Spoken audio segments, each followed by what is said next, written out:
good morning, students. So welcome you all to another session. So let's begin today's session. Right. So in the previous class, we have completed with the first part of the anatomy of the earthworm. Right. So we have taken up with the digestive system of the earthworm, the anatomy of the digestive system of the earthworm. So today, let's begin with the next systems what we have. Right. So in that juncture, the next system what we have is called the respiratory system. So respiratory system in earthworm is very simple. So there are no special respiratory organs involved in the process of exchange of gases in case of alcohol, right? So the exchange of gases usually takes place through the body wall, where the skin of or the body wall is said to be maintained moist. So yesterday when we were discussing about morphology, also we just saw that, right? I told you why exactly the skin remains moist. It is because of the coelomic secretions or the coelomic fluid which is being secreted through the dorsal pores that are present on the dorsal side of the body, starting off from the 12th segment onwards till the last segment. So that's what we have seen, right? So through or due to the presence of this coelomic fluid throughout the surface of the body wall, it always remains moist. So the process of diffusion usually, or the process of exchange of gases usually takes place through the moist skin surface through the process of diffusion. So we all are familiar with what exactly diffusion is all about. So how exactly the gases diffuse through the moist surface. So apart from that, there are no special respiratory organs to bring about the process of respiration or to bring about the process of exchange of gases in case of earthworm. So we don't have much information with regards to the respiratory system. So let's begin with the next system what we have for the day, which is called as the circulatory system. So let's take up with the circulatory system in case of earthworm.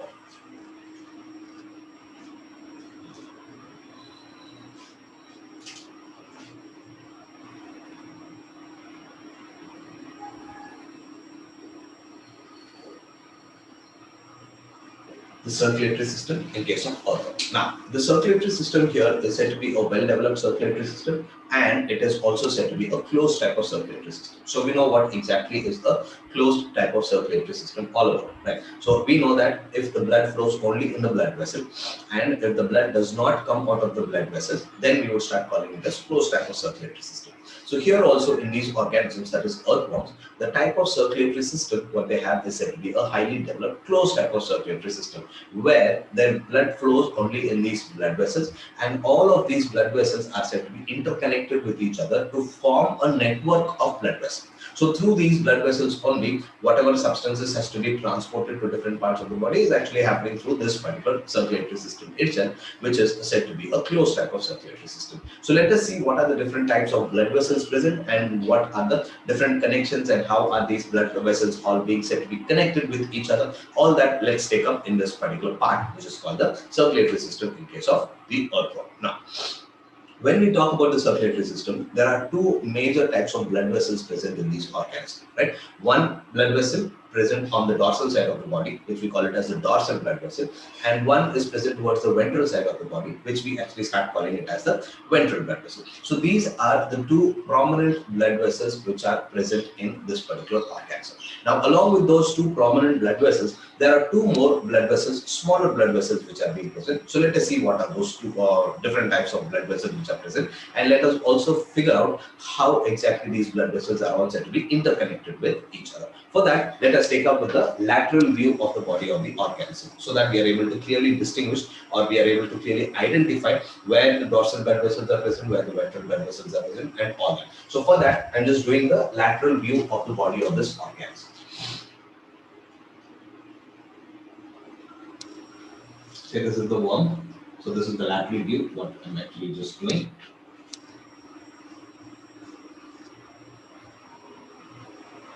Right? Okay. So this is the lateral view of this organism.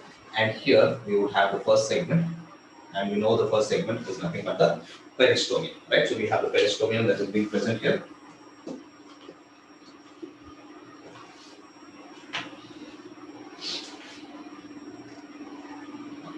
So this is the lateral view. So this is the peristomium. So what we'll be doing is we'll just do the alimentary canal. so that we would take the alimentary canal as the reference point and see how exactly these blood vessels are said to be connected. Now, this would be the mouth, which is present in the peristomium part of the or the peristomium segment, and we know that mouth opens up into this particular structure. Yesterday we spoke about that, right? So there is this structure which is called the buccal cavity, right? So mouth opens into the buccal cavity, and buccal cavity opens up into a structure which is called as the pharynx. We spoke about this also, and then the pharynx opens up into a narrow structure which is called the esophagus, right? So esophagus opens up into this particular muscular structure called as the gizzard. So this would be the muscular structure, the gizzard, and the gizzard now opens up into another small tubular structure which is called the stomach, right? And then the stomach would open up into a larger structure which is called the intestine.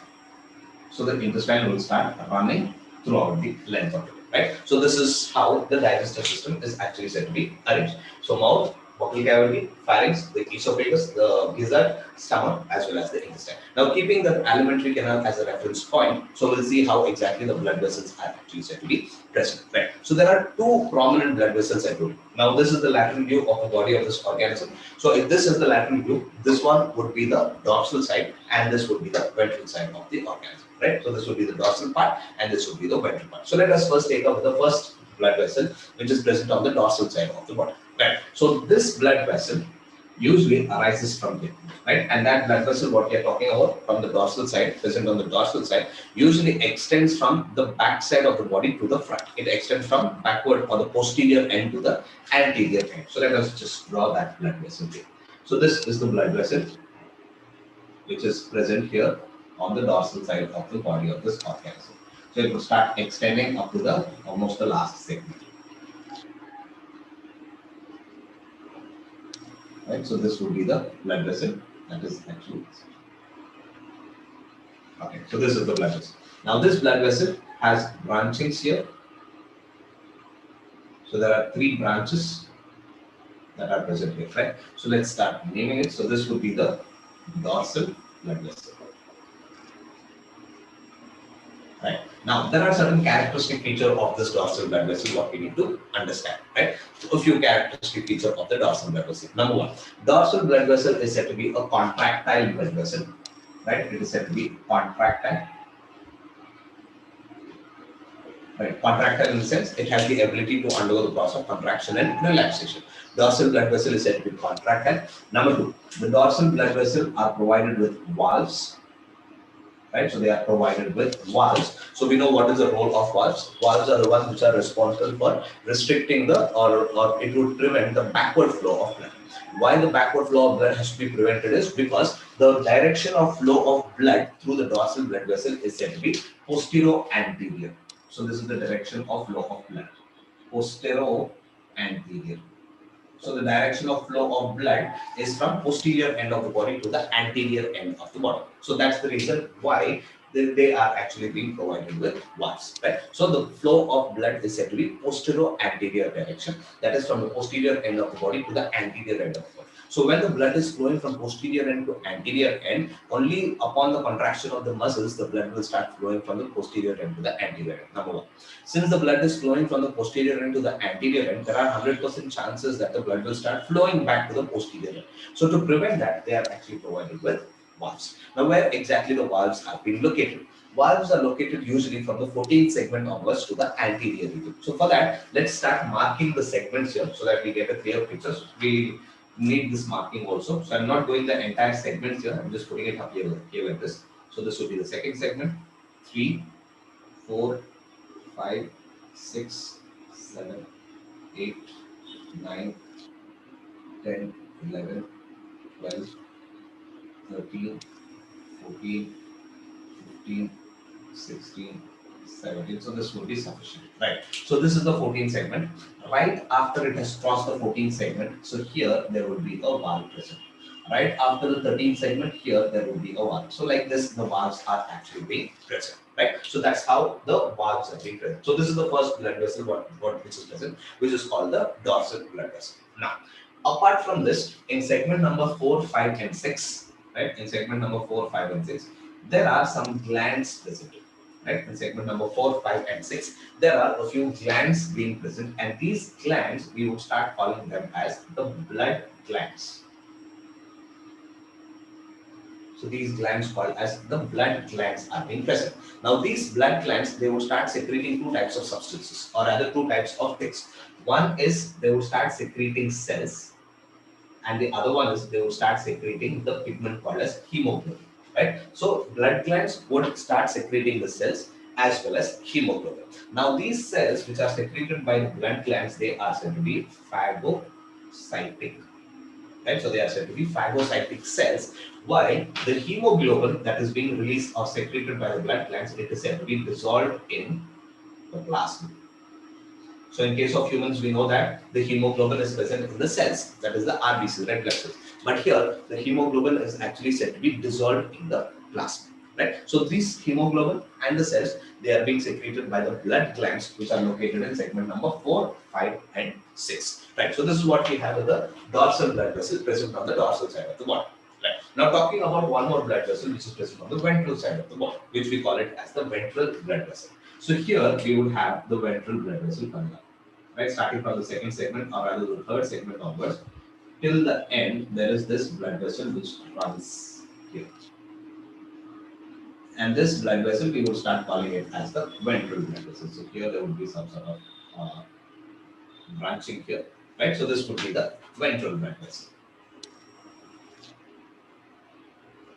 And the characters of ventral blood vessel, it is quite opposite to what we have seen with regards to the dorsal blood vessel. So ventral blood vessel is said to be non-contractile, right? They are said to be non-contractile and they have no valves. They do not have any valves. And the third one is the direction of flow of blood would be antero-posterior. So this is the direction of flow of blood. So in dorsal blood vessels, the blood will flow from posterior end to the anterior end. So dorsal blood vessel is the one which will start providing the blood to the anterior parts of the body. Whereas in case of for ventral blood vessel, the direction of flow of blood is from anterior to posterior. They are non-contractile, they do not have any valves because the direction of flow of blood is from posterior to anterior, and the direction is from posterior to anterior.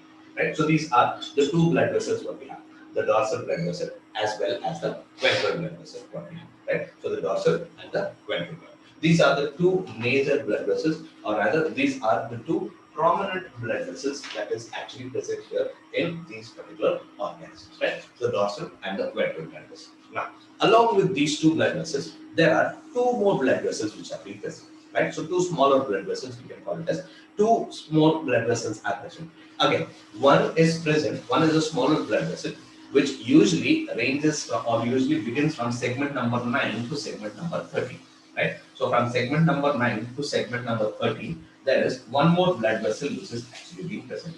So it begins like this. So this is a smaller blood vessel which begins from segment number 9 to segment number 13. So this smaller blood vessel, right, from segment number 9 to segment number 13, we would start calling it as the lateral esophageal vessel. It is referred to as lateral esophageal vessel, right? Beginning from segment number 9 to segment number 13. Now, along with this, there is one more blood vessel also present, which usually runs from the first segment to the last, and this blood vessel is present towards the lateral sides of the body, right? Lateral sides of the body. This is not lateral blood vessel, it is called supraesophageal vessel. Just a small correction here. It is called supraesophageal blood vessel, right? Beginning from segment number 9 to segment number 13, supraesophageal blood vessel. Okay, so towards the lateral sides of the body, there are two blood vessels which are being present. So it is a paired structure, right? It is a paired structure present on the lateral sides of the body, one towards one side and one towards the other side. It begins from the first segment and extends up to the 13th segment. So I'm just drawing it here. So I'll just put it down here, right? Since it is present on the lateral sides, so I'm just doing it right on top here. So one blood vessel which moves from the first segment, and here it will be branched, and then it extends up to the 13th segment, right? So once it reaches the 13th segment, it would start bifurcating into two, and it would start proceeding further, right? So this is the blood vessel what is present, right? And this blood vessel is referred to as the lateral esophageal blood vessel.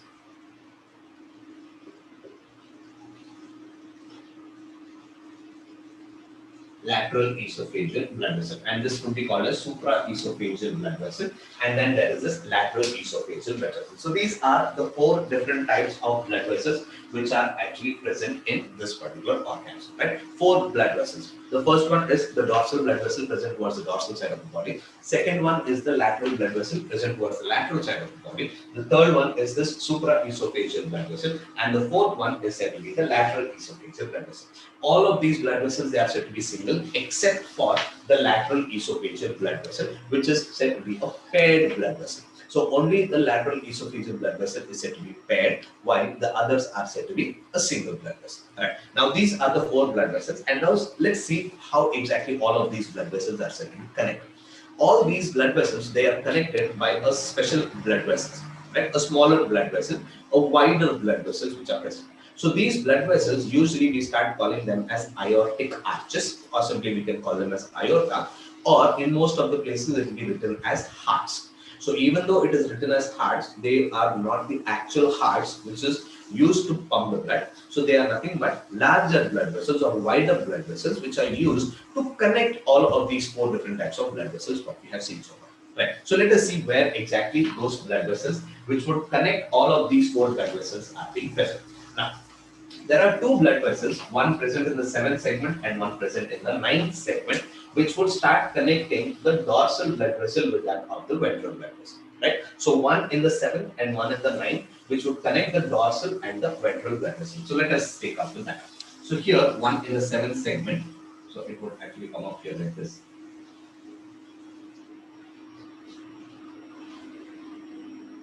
Right? I'm just erasing this here.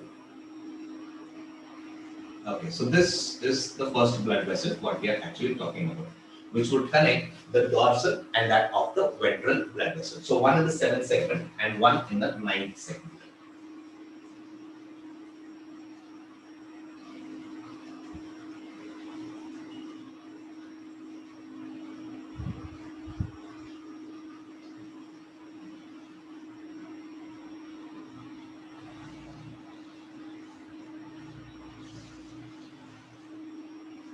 Okay.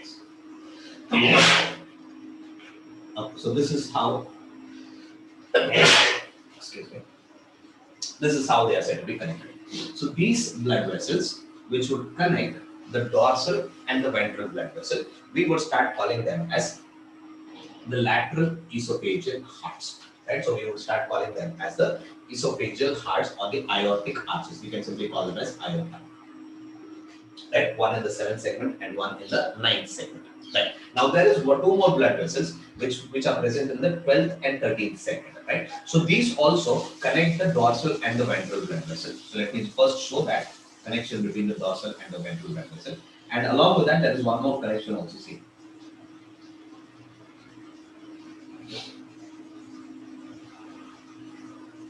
Right. So this is one connection.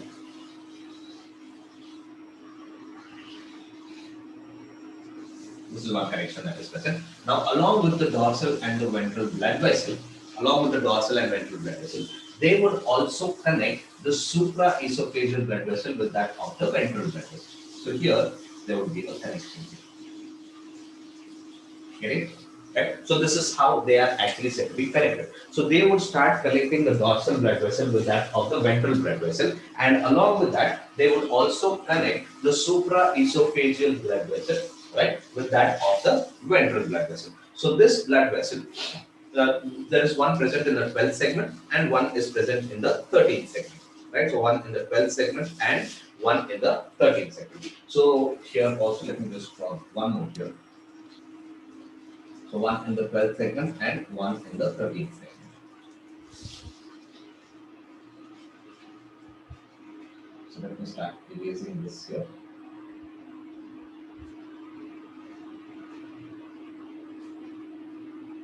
Right. So this is the connection, first connection between the dorsal and the ventral blood vessel, and along with that, there is a connection between the supraesophageal and that of the and that of the lateral esophageal blood vessel. Right. So these we would start calling them as lateral esophageal blood vessels or lateral esophageal hearts.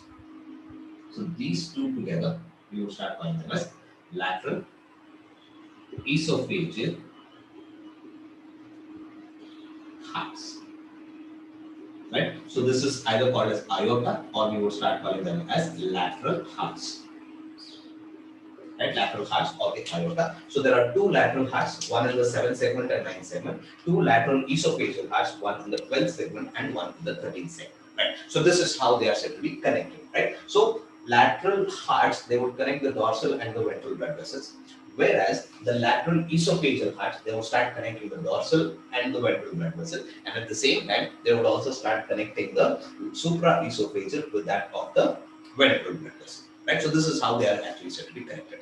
Now, along with this, there are other blood vessels also, which is present in the 10th, 9th segment and the 10th segment also, which would actually start connecting the supraesophageal with that of the lateral esophageal blood vessel. So here, there is this connection being present here. A small blood vessel which would start connecting the supraesophageal with that of the lateral esophageal. So this is one connection.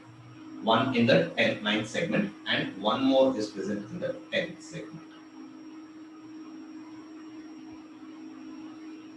Right, so this is how they are actually said to be connected. Now, these smaller connections that is present in the 9th and the 10th segment, we would start calling them as, I'm just writing it down here, we would start calling them as the anterior loops. Right, so anterior loops would actually start connecting the supraesophageal with that of the lateral esophageal blood vessel. Now, along with this, from the 15th segment onwards till the end, right, from the 15th segment onwards till the end, there are these connections that are being present, which would connect the dorsal and the ventral blood vessel. Right, so connecting the dorsal and the ventral blood vessel, there are these blood vessels which run down here. So from 15th segment onwards till the end, there are these blood vessels which are being present. Right? So these blood vessels, we would actually start calling them as commissures. Right? So this is how all the blood vessels are actually said to be connected.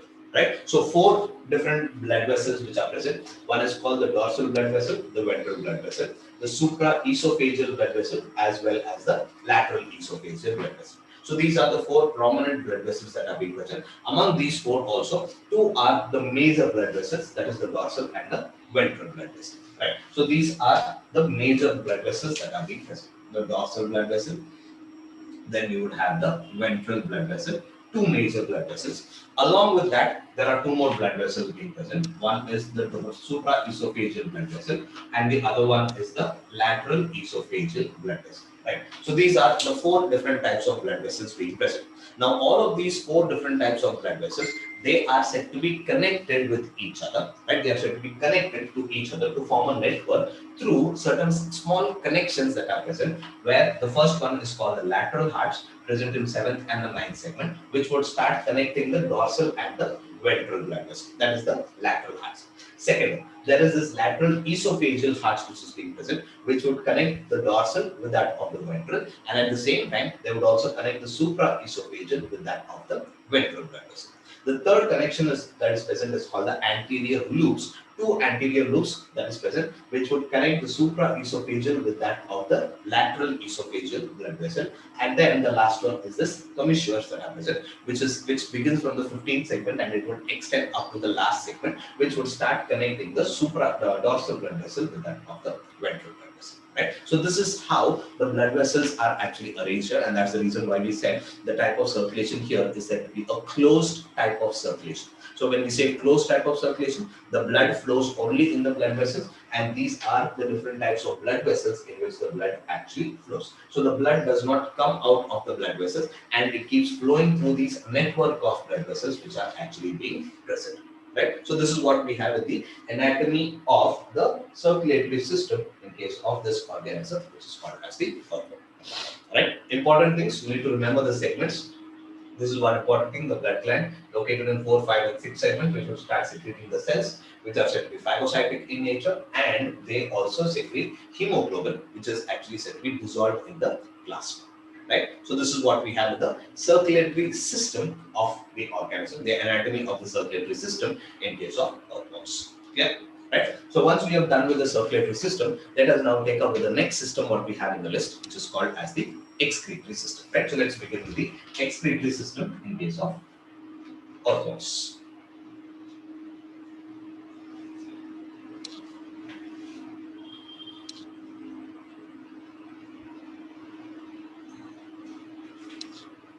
Okay. So talking about the excretory system in case of the earthworms.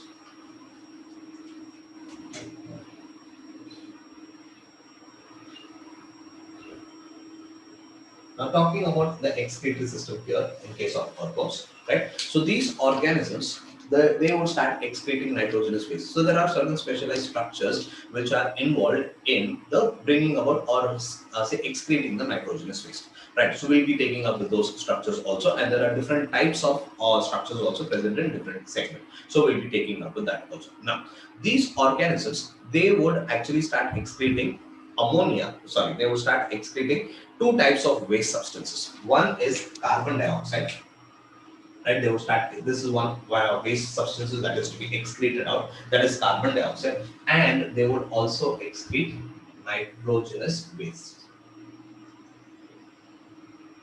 Right, nitrogenous waste. Now this carbon dioxide is excreted out of the body, or it is sent out of the body through the skin. That's what we have said, right? They don't have some specialized respiratory organs. So the process of exchange of gases usually takes place through the moist skin. That's what I just told you, right? So carbon dioxide will be eliminated out of the body through the skin, through the moist skin, through the process of diffusion, all right? Next, talking about nitrogenous waste, this organism excretes two types of nitrogenous waste. It could be either ammonia, it could be either ammonia, or it could be either urea. Now we know that the organisms excreting ammonia, we would start calling them as ammonotelic organism. And the organism which excretes urea, we would actually start calling them as ureotelic organism, right? Organisms excreting ammonia, ammonotelic. Organisms excreting urea, we would start calling them as ureotelic organism. Right. Now these organisms, now we are also familiar that if ammonia has to be excreted out of the body, more and more water is required, because we know that ammonia is said to be a highly toxic compound. So that toxic compound cannot be directly eliminated out of the body. It has to be dissolved, or sorry, it has to be diluted with sufficient amount of water so that its toxicity will start reducing. Right. So for the elimination of ammonia, more and more water is actually required. Right. So when this organism is in water, right, when the earthworm is in water, when there is no problem with spending enough of water, then they would start excreting ammonia. Whereas when this organism is on land, right, when this organism is on land, where they cannot spend so much of water for excreting ammonia, then they would start excreting urea. So earthworms could be ammonotelic when they are in water. Earthworms could be ureotelic when they are on land. Right. Now, for the excretion of nitrogenous waste, these organisms have a specialized structures being present. Right. So they possess specialized structures called as nephridia. Right. So these are the specialized structures which are involved in the process of removal of the nitrogenous waste from the body, which we usually start calling it as the nephridia. Right. Now, talking about the structure of nephridia, nephridia is a simple structure where they would have a funnel-like structure being present. Right. So there is this funnel-like structure that is being present. Right. And this funnel-like structure we would start calling them as nephrostome. It is usually referred to as the nephrostome. Now, this nephrostome opens up into a smaller structure or a narrow structure, which is usually referred to the neck of the nephridium, right? Neck of the nephridium. Now, this neck opens up into a highly coiled structure, right? So there is a highly coiled structure that is actually being present, right? So it would open up into this highly coiled structure.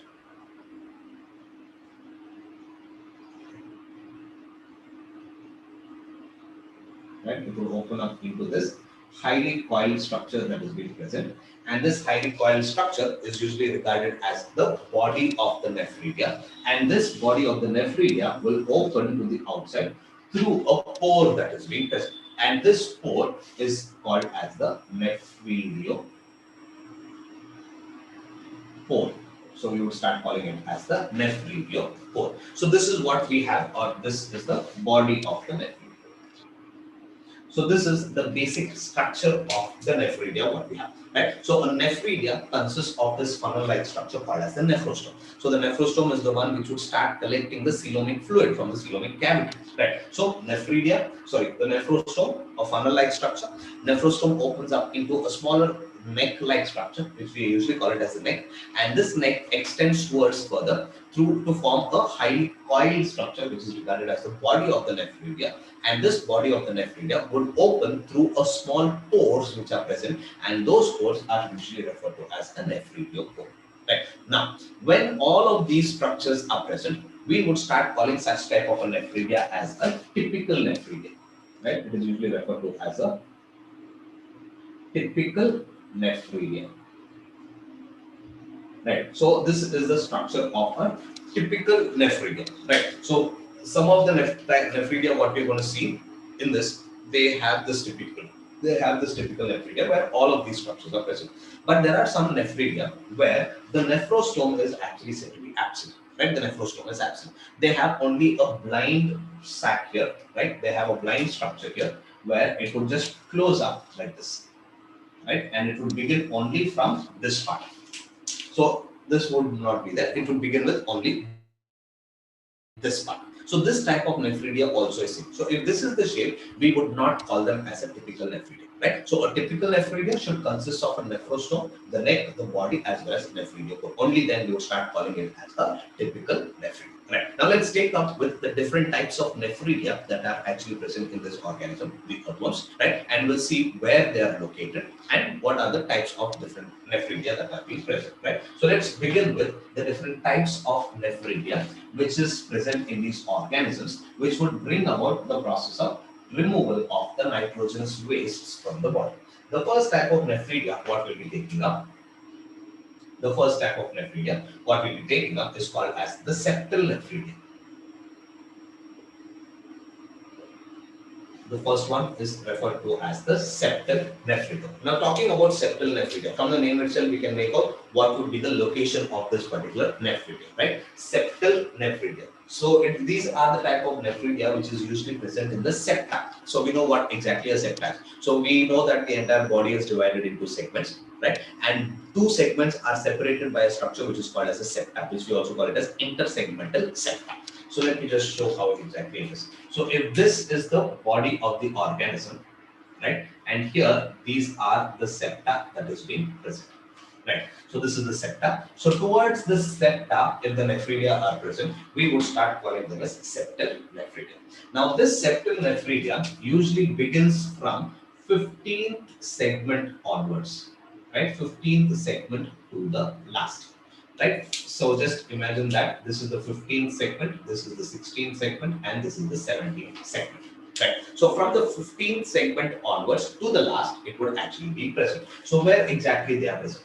In the 15th segment, they are present only towards the inner side of the 15th segment, like this. Whereas on the other side, it would also be present. So here also on the 16th segment, it would be present here like this. And here also it would actually be present here like this. This is how the septal nephridia is said to be arranged. Right. Now, what is the number of nephridia that is present in each of the segment?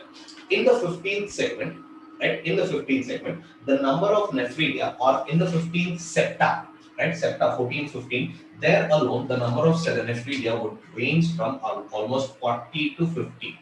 Right. Whereas from 16th segment onwards, it would usually range from 80 to 100. Right. So the total number of nephridia, septal nephridia present in each segment usually ranges from 80 to 100 nephridia per segment from the 16th segment onwards. Right. So from the 16th segment onwards, the number of nephridia in each segment usually ranges from 80 to 100 nephridia per segment. Right. In the 15th segment alone, there will be only 40 to 50 because the nephridia are present only towards one side and not towards the other side. Right. So this is what we have in the number of the segment. Now, talking about the structure, this nephridia is said to be called as a typical nephridia. Right. It is said to be called as a typical nephridia. Right. So why do we call it as a typical nephridia? Because it consists of all of the structures of a nephridia. Right. So there are these there is this nephrostome being present, then there is a neck, then there is a body, and there is a nephridiopore also being present. So we would start calling it as a typical nephridia. Right. Now, where does this particular nephridia pour the nitrogenous space into? All of the nitrogenous waste. After the nephridia collects the nitrogenous waste, all that nitrogenous waste will be dumped into the alimentary canal of the body of this organism. Right? It would be dumped more precisely into the intestine. So the wastes are said to be dumped into the intestine. Right. Now, since the wastes are said to be dumped into the body itself, inside the intestine itself, such type of nephridia, we would start calling this as enteronephric nephridia. Enteronephric nephridia. So the type of nephridia here, it is said to be a typical nephridia and it is said to be enteronephric nephridia because all the wastes are said to be directly dumped inside the body of the organism itself, into the intestine.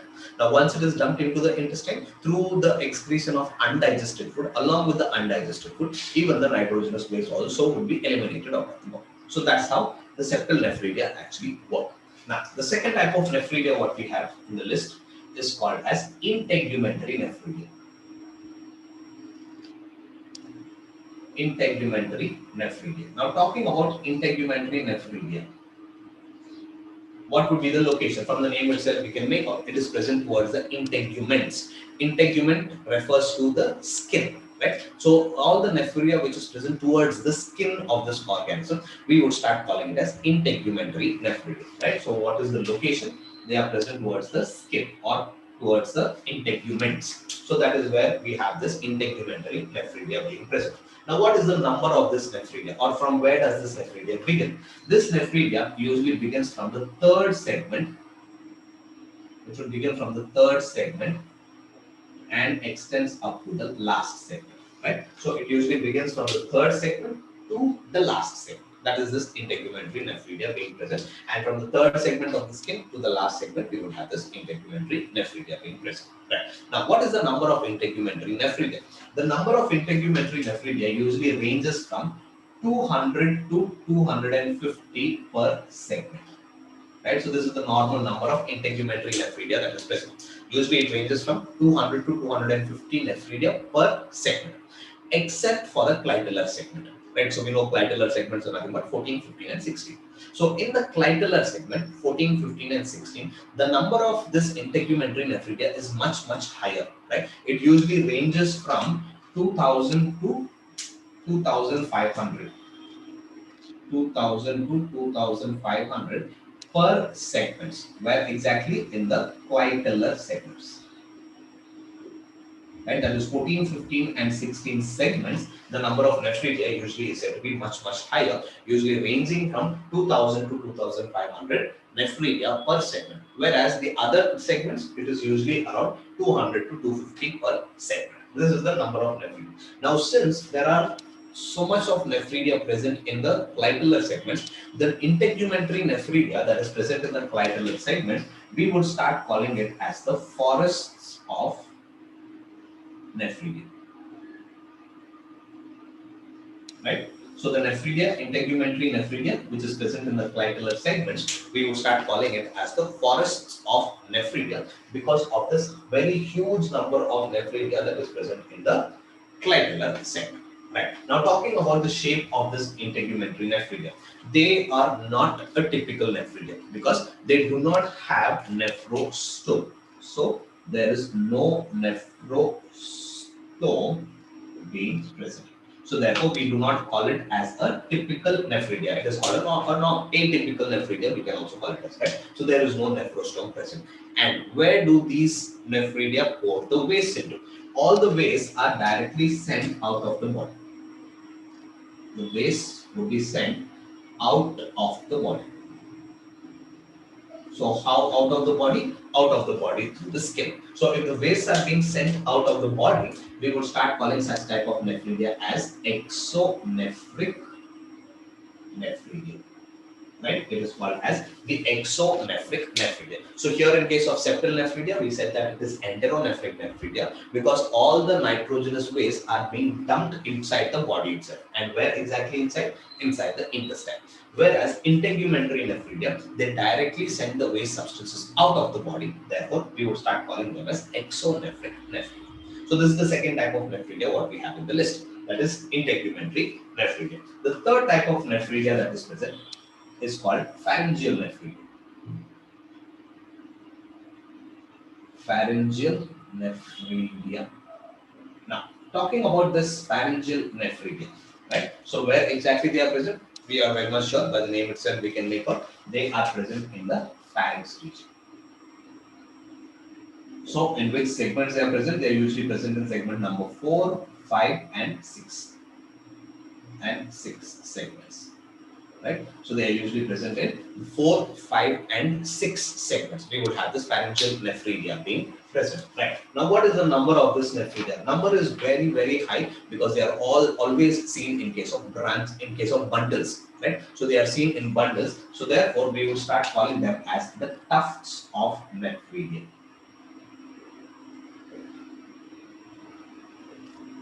Right? So the pharyngeal nephridia are actually seen as the tufts of nephridia because they are always seen in bunches or they are always seen in bundles in the 4th, 5th, and 6th segment. So therefore, we will start calling them as tufts of nephridia. So forest of the nephridia, we will start calling it as integumentary nephridia, which is present in the 14, 15, and 16 segment, that is the clitoral segment, whereas the tufts of nephridia, we will start calling it as the pharyngeal nephridia, which is present in the 4th, 5th, and 6th segment, because all of these nephridia, they are actually seen in bunches or in bundles. So we would start calling them as tufts of nephridia. Now, structure-wise, they are similar to that of the integumentary nephridia, right? So, structure-wise,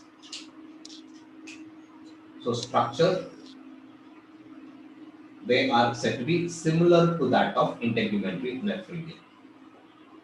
Similar to integumentary nephridia.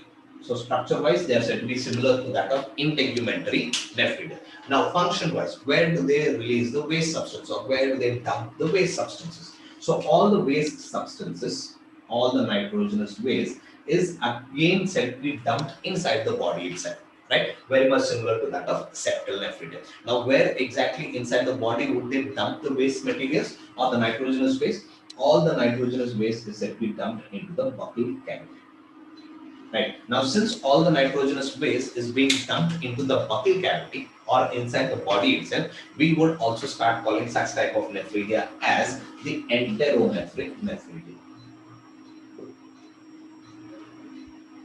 Enteronephric nephridia, right? So this is what we have. So two types of nephridia, they are said to be enteronephric, that is the septal nephridia as well as pharyngeal nephridia. So septal nephridia will start dumping the nitrogenous waste directly inside the body, very much similar to that of pharyngeal nephridia also. Now septal nephridia will dump the waste into the intestine, so that through the undigested food, even the nitrogenous waste also would be eliminated out of the body. Whereas pharyngeal nephridia also, they would start dumping the nitrogenous waste directly into the body itself. Where exactly inside the body? Inside the buccal cavity. So that along with the undigested food, even the nitrogenous waste also would be eliminated out of the body. While integumentary nephridia, we will start calling them as exonephric nephridia. The reason why we will start calling it as exonephric nephridia is because all the waste would be directly eliminated out of the body. It would be sent out of the body through the nephriospores, which open to the outside through the skin.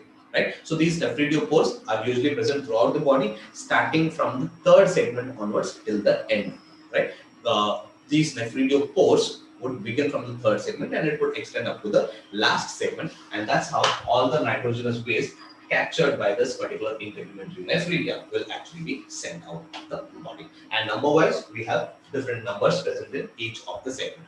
usually ranging from 80 to 100 in each of the segment from segment number 16. Here it is 200 to 250 per segment, except for the clitellar segment, where it is said to be much higher, 2000 to 2500. And here, in case of pharyngeal nephridia, it is usually seen in case of bunches or bundles. So we are not sure about how many nephridia would be present in each of the bunch or each of the bundle. Therefore, simply we will start calling it as the tufts of nephridia. Right? So these are the three different types of nephridia which is present in these organisms, through which all of the nitrogenous waste would be eliminated out of the body. Right? So with this, we have done with the excretory system also. Right? So two systems we have taken up today: circulatory system as well as the excretory system. Right? So in the next session, let us take up the next system what we have, which is the nervous system. Right? Thank you.